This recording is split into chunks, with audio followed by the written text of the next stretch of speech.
এটো তো অবভিয়াসলি একদম কোনো ধরনের গ্রহণযোগ্য নয়। আমি সবই ক্ষোভিত যে যে ধরনের এজন আইনত ফেল করা আমাক ৰক্ষণাবেক্ষণ দিয়া এজন অফিচাৰে এজন নিৰী ল'ৰা এজন মেধাৱী ল'ৰা যিজন নেকি সন্মানেৰে জীয়াই থাকিবলৈ জোমেটোত কাম কৰি আছিল এজ এ ডেলিভাৰী বয় তেওঁক যি ধৰণে প্ৰহাৰ কৰিছে এইটো খালি আইনৰ উলংঘন হোৱা নাই, এইটো তেওঁৰ মান সন্মানৰ উলংঘন হৈছে। আৰু মই ভাবো যে অসম আৰক্ষীয়ে তেওঁক খালি সাসপেনশন নহয় ডিসিপ্লিনাৰি প্ৰসিডিং কৰি তেওঁক টাৰ্মিনেট কৰিব লাগে। কাৰণ এনেকুৱা ধৰণৰ মানুহ, কাৰণ আপুনি যদি চাই ইয়াৰ আগতো যেতিয়া দীঘলীপুখুৰীত যিটো প্ৰতিবাদ হৈ আছিলে তাতোতো অভদ্ৰামি কৰিছিলে। এনেকুৱা ধৰণৰ মানুহ অসম আৰক্ষী থকাৰ কোনো যোগ্য নাই, তেওঁক টাৰ্মিনেট কৰিব লাগে অতি সোনকালে after disciplinary proceeding after following the due process of law. আৰক্ষীৰ মই ভাবো যে চৰকাৰে যি ধৰণে মানুহৰ লগত ব্যৱহাৰ কৰে সেইটো ডেফিনেটলি অৰিহণা পুলিচৰ মানুহে পায়।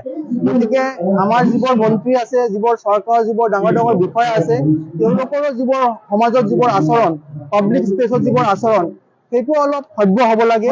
যদি তেনেকুৱা হয়, যদি দেশৰ মুৰব্বীয়ে ৰাজ্যৰ মুৰব্বীয়ে যদি অলপ ভালদৰে ব্যৱহাৰ কৰে তেনেহলে মই ভাবো যে যিমান আমাৰ কৰ্তৃপক্ষ আছে, যিমান অথৰিটিজ আছে, তেওঁলোকে এটা লিমিটত তেওঁলোকে ব্যৱহাৰ কৰিব। এইটোতো অবভিয়াসলি একদম কোনো ধৰণে গ্ৰহণযোগ্য নহয়। আমি সবেই ক্ষোভিত যে যি ধৰণে এজন আইনত ফেল কৰা আমাক ৰক্ষণাবেক্ষণ দিয়া এজন অফিচাৰে এজন নিৰী ল'ৰা এজন মেধাৱী ল'ৰা যিজন নেকি সন্মানেৰে জীয়াই থাকিবলৈ জোমেটোত কাম কৰি আছিল এজ এ ডেলিভাৰী বয় তেওঁক যি ধৰণে প্ৰহাৰ কৰিছে এইটো খালি আইনৰ উলংঘন হোৱা নাই, এইটো তেওঁৰ মান সন্মানৰ উলংঘন হৈছে।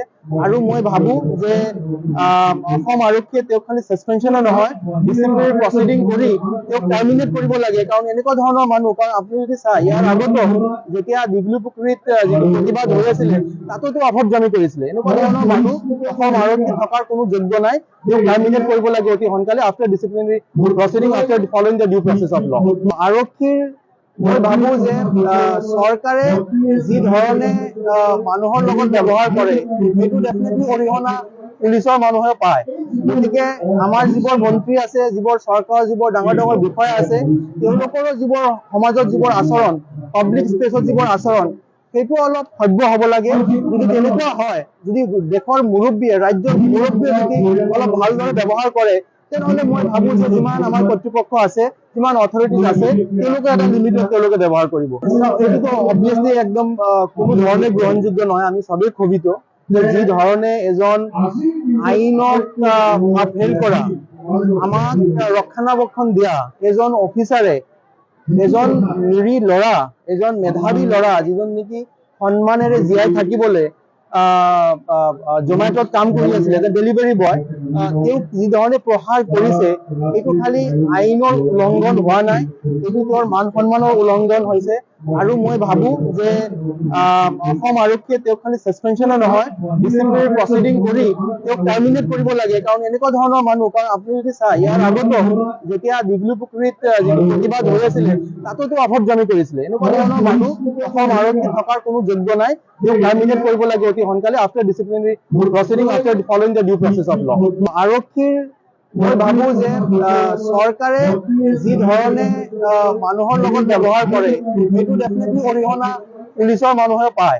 গতিকে আমাৰ যিবোৰ মন্ত্ৰী আছে, যিবোৰ চৰকাৰৰ যিবোৰ ডাঙৰ ডাঙৰ বিষয়া আছে, তেওঁলোকৰো যিবোৰ সমাজত যিবোৰ আচৰণ, পাব্লিক স্পেচত যিবোৰ আচৰণ, সেইটো অলপ সভ্য হ'ব লাগে।